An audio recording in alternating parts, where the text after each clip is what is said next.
Thank the gentleman. We'll recognize the gentleman from South Carolina, Mr. Gowdy, for 5 minutes. Thank you, Mr. Chairman. Ms. Terry and Mr. Heyer, I want to begin by expressing our condolences and sympathies ongoing for the loss of your son, Special Agent Terry. And I want to ask you a question in just a moment, but Special Agent Dobson, there was a franticness, an obsessiveness exhibited by federal law enforcement officers with respect to narcotics, controlled delivery of pornography, even money, which is not inherently dangerous as firearms and narcotics and pornography would be. This obsessiveness, this franticness of never letting that walk. So that would be only intensified if you were working with firearms.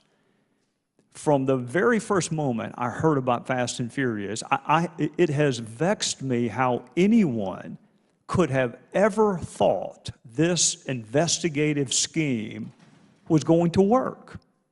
I don't know how a line agent would think it was going to work, and that's why line agents have supervisors and assistant U.S. attorneys and U.S. attorneys who say, wait, your heart might be in the right place, but this may be the dumbest idea I have ever heard. How did this investigative scheme get started? Who thought it was ever going to work? Well, sir, I can tell you I can't tell you where the idea originated from or who was ultimately responsible for beginning it. But apparently, or what I can tell you directly is everyone in my chain of command, up to and including the former director, was well briefed on the case, well versed on it, and knew the strategy coming and going.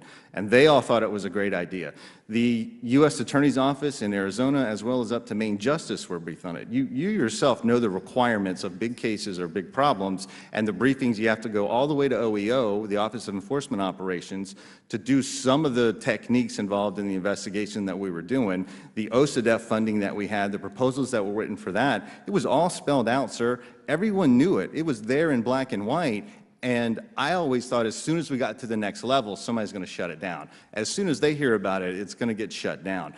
But that never happened. It kept getting more funding, more approval, more attaboys. The people that were running it were called to D.C. several times to brief it at headquarters, at special operations divisions, and over at Maine Justice. And it just seemed it was the new strategy. All the old rule books that you and I are aware of were thrown out. I worked with DEA for a number of years. We were never allowed to walk dope, not a gram of it. And walking money was, we would have to go and work a case through a county to get approval to that. DEA would not authorize it.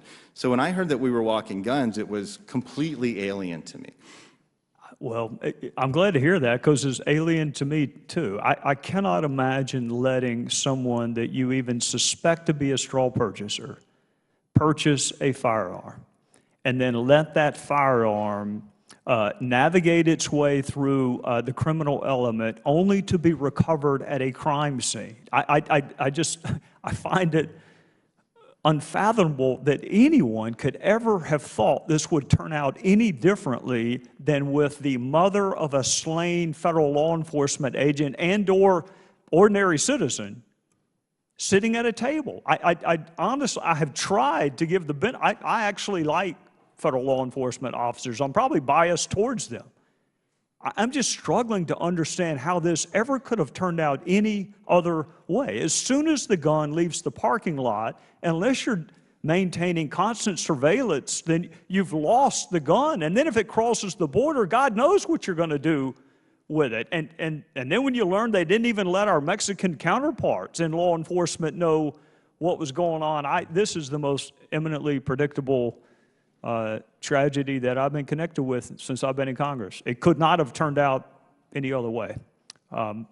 Ms. Terry, I want to ask you one question, and then I will have a very brief conversation with the chairman. For lots of America, they view your son as a hero, but all they have seen is a still photograph of a young man in uniform. What would you like our fellow citizens to know about your son that they may not know?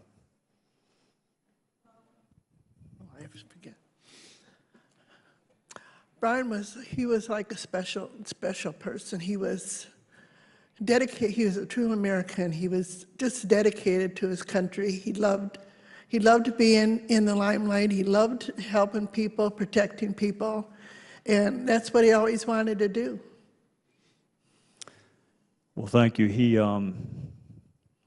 was wired differently. The different uniforms that he wore, most of us are not wired to want to run towards danger. Most of us are wired to protect ourselves first and foremost, and not others. So you raised an outstanding human being, and I know that, I hope that that provides some level of comfort to you, even in the throes of your grief. In conclusion, Mr. Chairman, I would just say this. Perhaps I have missed something. I thought the administration said that they were not part of the approval and were not part of the process and had nothing to do with this investigative scheme. So I guess I'm vexed in how you can use a defense of deliberative process if you were not part of the process. And I would encourage you to share this report with the chairman of the subcommittee that provides appropriations for the Department of Justice. His name is John Culbertson from Texas. And I would encourage you to share this report for this reason. We all have privileges and rights, and all across America, every day people waive those privileges and rights because there's an incentive to waive them. I would give DOJ an incentive to waive their privilege, and I might do it through the subcommittee chair on appropriations. Thank the gentleman.